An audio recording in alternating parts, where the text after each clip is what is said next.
Public policies shape our daily lives, but understanding what's really behind them takes more than just understanding what they propose. Today, we are going to dive deep into Trump's proposed educational policies, not only to understand what they are, but to understand how they are framed. Hi, I am Tamara Richter, and this is The School Crisis, a channel where we talk about education.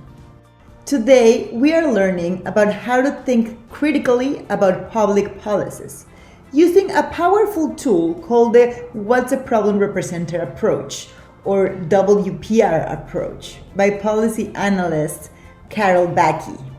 This approach helps us uncover the deeper assumptions and implications behind each policy.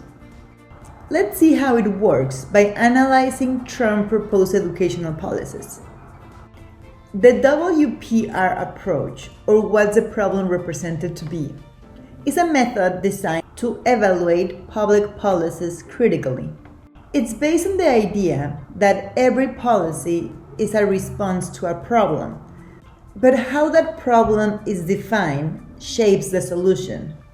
In other words, it's not just about what the policy proposes, but about what the policy suggests the problem is. Bacchi's approach invites us to ask 6 key questions to uncover the underlying assumptions and possible effects of a policy. Today, we will focus on 3 of them as we go through Trump's proposed education policies.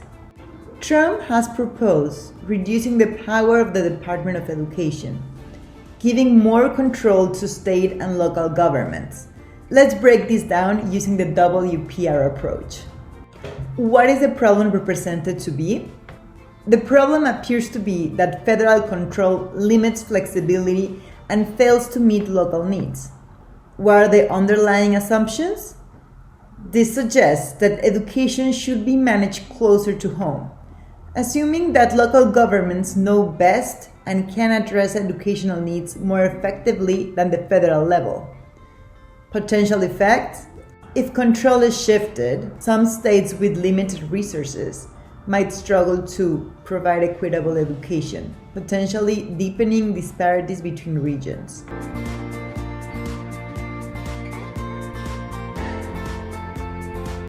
Trump's stance on school choice includes expanding tax credit scholarships to allow families more educational options. What's the problem represented to be? Here the problem is framed as a lack of options for families, implying that public schools may not meet all students' needs. Underlying assumptions: this assumes that competition between schools will drive improvement, suggesting that privatization and market-driven choices benefit educational quality. Potential effects: an increase in school choice might divert funds from public schools, potentially creating a system when only families with resources can truly choose.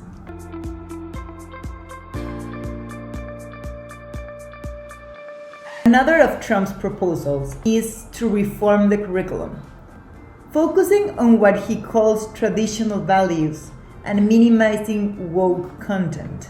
So the problem is framed as a perceived bias or ideological influence in the current curriculum that detracts from traditional educational values. This assumes that traditional values are universally beneficial or that alternative perspectives may hinder student development. By framing curriculum reform this way, it could reduce exposure to diverse perspectives, possibly limiting critical thinking and inclusivity in classrooms.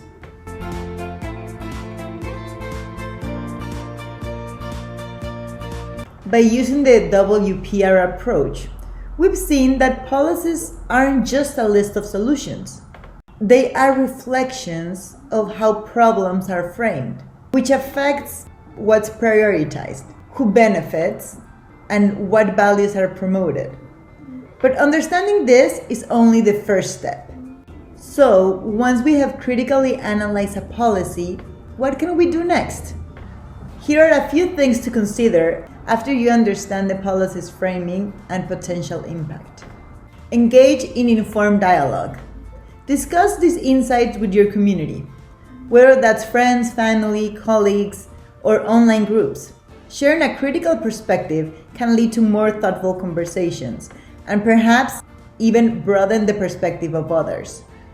Advocate for adjustments or alternatives. If you believe the policy could have unintended negative effects, consider advocating for changes. This might mean reaching out to local representatives, participating in public forums, or joining advocacy groups that align with your perspective. Evaluate local impact. Policies are broad, but their effects are often felt most locally. Pay attention how the policy impacts your own community, whether it's affecting your local schools, access to resources, or educational equity. And consider how to support or challenge it based on what you see.